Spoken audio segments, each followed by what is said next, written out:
ನೆರವು charitable trust ಸಂಯೋಗದೊಂದಿಗೆ ನೆರವು ಕಟ್ಟಡ ಮತ್ತು ಅಸಂಘಟಿತ ಕಾರ್ಮಿಕರ ಸಂಘದ ವತಿಯಿಂದ ರಾಜ್ಯಾಧ್ಯಕ್ಷರು ಅಶ್ವಥ್ ಟಿ ಮರಿಗೌಡ ಅವರ ನೇತೃತ್ವದಲ್ಲಿ ಕಾಶಿಯ ಉದ್ಯೋಗ ಭವನ ಬೆಂಗಳೂರಿನಲ್ಲಿ ಹಮ್ಮಿಕೊಂಡಿದ್ದ ಪ್ರತಿಭಾವಂತ ವಿದ್ಯಾರ್ಥಿಗಳ ಪ್ರತಿಭಾ ಪುರಸ್ಕಾರ ಮತ್ತು ಸಾಧಕರಿಗೆ ನೆರವು ರತ್ನ ಪ್ರಶಸ್ತಿ ಕಾರ್ಯಕ್ರಮವನ್ನು ಶ್ರೀ ಚಾಮುಂಡೇಶ್ವರಿ ಬಸವಪ್ಪನವರ ಪುಣ್ಯಕ್ಷೇತ್ರ ಗೌಡ್ಗೆರೆ ಧರ್ಮದರ್ಶಿಗಳ ಶ್ರೀ ಮಲೇಶ್ ಜೆಪಿ ಗುರೂಜಿ ಅವರು ಜ್ಯೋತಿ ಬೆಳಗುವ ಮೂಲಕ ಕಾರ್ಯಕ್ರಮವನ್ನು ಉದ್ಘಾಟಿಸಿದರು.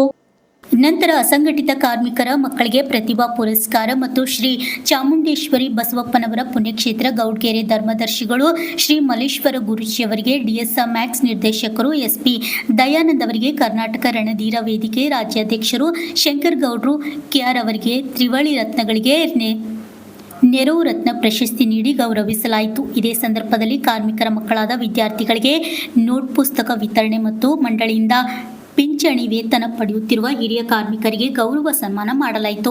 ಮಲೇಶ್ವರ ಗುರೂಜಿ ಅವರು ಮಾತನಾಡಿ, ನನ್ನ ಮತ್ತು ಅಶ್ವತ್ಥ ಮರಿಗೌಡವರ ಬಾಲ್ಯದಿಂದ ಒಡನಾಟವಿದ್ದು, ಅಶ್ವತ್ಥ ಮರಿಗೌಡರನ್ನ ನಾನು ಹತ್ತಿರದಿಂದ ಬಲ್ಲೆ. ಒಂದು ತೀರಾ ಬಡ ಕುಟುಂಬದಿಂದ ಬಂದು ಬೆಂಗಳೂರು ನಗರದ ಪ್ರದೇಶದಲ್ಲಿ ಕೂಲಿ ಕಾರ್ಮಿಕರ ವರ್ಗಕ್ಕೆ ಶ್ರಮಿಸುತ್ತಿರುವುದು ನಿಜಕ್ಕೂ ಶ್ಲಾಘನೀಯ.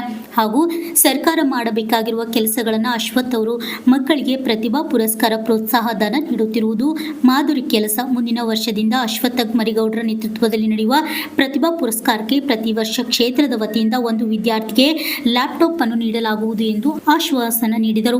ಕಾರ್ಯಕ್ರಮದಲ್ಲಿ ಕಾರ್ಮಿಕ ಅಧಿಕಾರಿ ನಾಗೇಂದ್ರ HR ಅವರು, ರಾಜ್ಯ ಉಪಾಧ್ಯಕ್ಷ H ಕುಮಾರ್, ನಮ್ಮ ಬೆಂಗಳೂರು ಎಸ್ಟೇಟ್ ಮಾಲೀಕರು ಶಿವಕುಮಾರ್, ರಾಜ್ಯದ ಎಲ್ಲಾ ಜಿಲ್ಲೆಗಳ ಕಾರ್ಮಿಕರ ಸಂಘಗಳ ಅಧ್ಯಕ್ಷರು, ಪದಾಧಿಕಾರಿಗಳು, ಕಾರ್ಮಿಕರು ಉಪಸ್ಥಿತರಿದ್ದರು. Rajkumar Rathod, RJ32 Kannada news, Yadgir.